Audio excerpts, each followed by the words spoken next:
we've kind of talked a little bit about elements, and I hope you have a, maybe not totally comfortable, but I hope you have a little increased comfort zone, a little bigger area there that you feel, okay, I can talk about this. Now we're going to talk about the principles. And remember, I said that the principles really were the things, they were the rules, they were the blueprints that tell you how to use your elements for your images. All right. Now, certainly anybody can make an image with a piece of paper and some kind of, I don't know, piece of chalk or charcoal. Maybe it's a good image, maybe it's a bad image. But understanding it and being able to talk about it is kind of what we're pushing for here. And then eventually using these principles, making the very best one we know how. All right. So over here you have them listed: balance, emphasis, contrast, movement, rhythm and pattern, unity, and scale. I think unity is probably the most important, so I'm going to click on that first. And when we look at this, when we look at this picture that's telling us about unity, we want really to understand, how is this, first of all, how is it unified? Secondly, how was this done, right? Okay, well, I can tell you there are three simple ways to put unity together. And of course, like I said in the little blurb I wrote on elements, you're gonna get these lots more before you get through with your certificate or your diploma. So I mean, it's not like you only have one chance and this is it. But in this particular instance, unity is achieved by repetition. Repetition is a good way to get unity. Repetition of the grays. Look, gray, gray, gray, gray, gray, gray, gray, gray, gray. That makes you see this image as a whole. Now, if they were different colors, let's say, or in some way remotely different colors, then it wouldn't be quite so unified. Now, the other thing that this artist does that's absolutely brilliant is they use this linear thing. You see the little curved lines here and little curved lines there, and there's some curved lines here in the face and here in that head. So they're repeating shapes also, and they're repeating lines also. Look at the triangle, triangle, triangle forms. Triangle, right? Lots of ways. Repetition of color in this instance, of line, and of shape. It's a wonderful way to achieve unity, and this person did it really, really well. Okay, so unity is important. It keeps the concept, it hangs it together. It really is a way where physically you see that whole thing at one time. And repetition is a great way. Now, there's another thing going on here, and that is continuation, and that's where one thing leads you to another. This kind of makes a point that pulls you up here, and then that line of the border kind of pulls you back over here, and this line takes you down, and you get back over here, and you're carried back up. So by making your eye kind of move throughout the composition, that's another way to achieve unity. And then probably the third most important way to achieve unity is proximity. See how all these things are close together down here? That kind of makes it unified as well. All right? So the next thing I probably would want to know about if I were making a picture or thought, well, in order of, let's say, importance, would be emphasis, and I call that focal point. I like to see something that really, if it, if you're selling a package of raisins in a picture, then those raisins ought to be the thing that you look at. How many times have you, for an example, watched a TV commercial that you've enjoyed and thought was funny, and it's over and you think, now what was that selling? You don't know. It's because their emphasis isn't right where it ought to be. Okay. Now an image, a still image like this, is a little bit easier to talk about. And there are different ways to make something kind of happen so that you see it. And they're very easy ways if you know about it. Emphasis by contrast is a great way.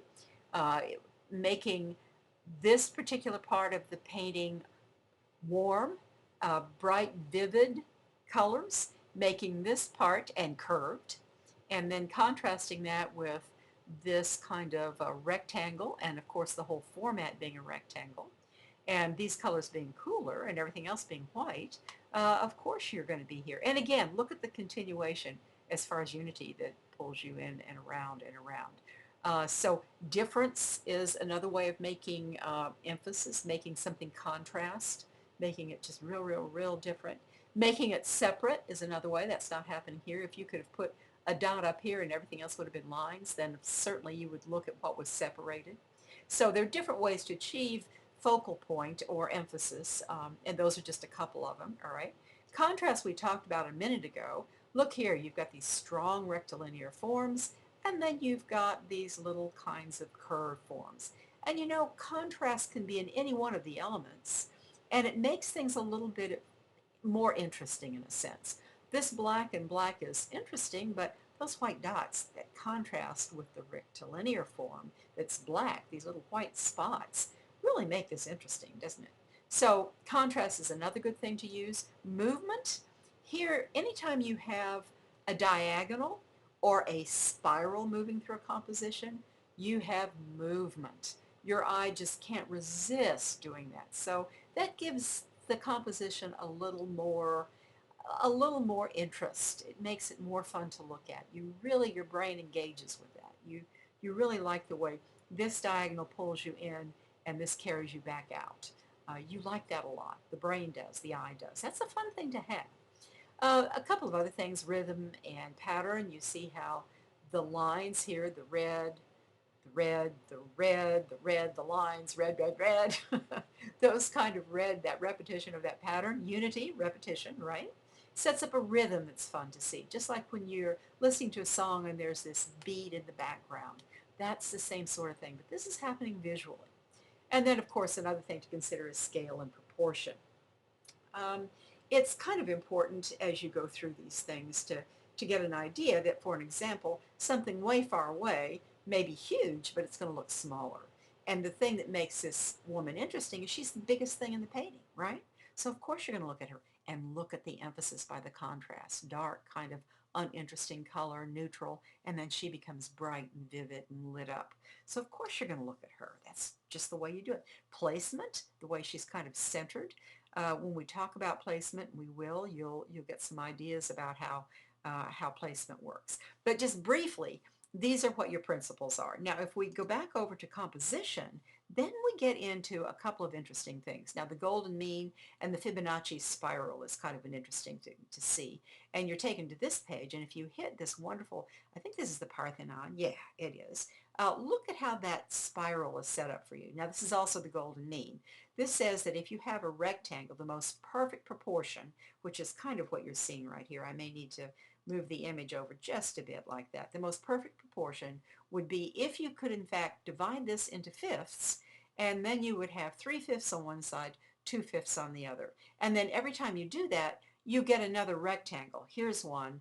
This whole thing is a rectangle, so you divide it up the same way. And that helps you kind of find what we call the sweet spot. Okay, so that tells you about those particular devices. Composition 2 over here talks to you about a couple of other compositional devices. This is how you take maybe your format, what you're starting with, a rectangle, if you've got a piece of maybe a canvas, or if you've got your camera set to a certain format, and it tells you how to compose by the rule of thirds or by the Fibonacci spiral that we saw a minute ago, how to compose that so you get interest right in that sweet spot. Again, you don't have to know how to do that. You just kind of have to be aware that you can do this. And then here's something else given to you, linear perspective. That's where you have a vanishing point and a horizon. And if I show you down here, if you were doing a vanishing point, this would be the horizon, essentially. Well, no, actually the horizon would be kind of up around here. I'm looking for that nice horizontal line. But anyway, and everything would diminish toward that horizon. The horizon is really up here where the sky meets the land. And of course, it's not a real horizontal line. It just happens to be something you visually kind of put out there so you can get to. Anyway, this particular picture isn't about linear perspective, but you've probably done some work in that where you have to put a vanishing point on it. This one's about aerial perspective, which is real easy to see. And I think Da Vinci's the one that was, I think, accredited to probably, or credited to first coming up with that concept. But it's very obvious. You see how things that are far away, this is close to you, so it's darker, and even the colors would be a little more pronounced. Things that are far away become lighter and pale blue. Okay, so that's what we call aerial or atmospheric perspective. The atmosphere between you and what you're looking at in the distance is kind of hazy blue. Okay, so that's a good way to kind of remember that. And then after you go through the compositions in this particular thing, then you start looking at case studies. Let me take you to, oh, this was the that I wanted to show you. This is the color wheel that we talked about briefly. And I don't know if you have this, but you can Google color wheel and come up with it. Remember, we talked about the warm colors being over here and the cool colors being over here when we were talking about color. All right.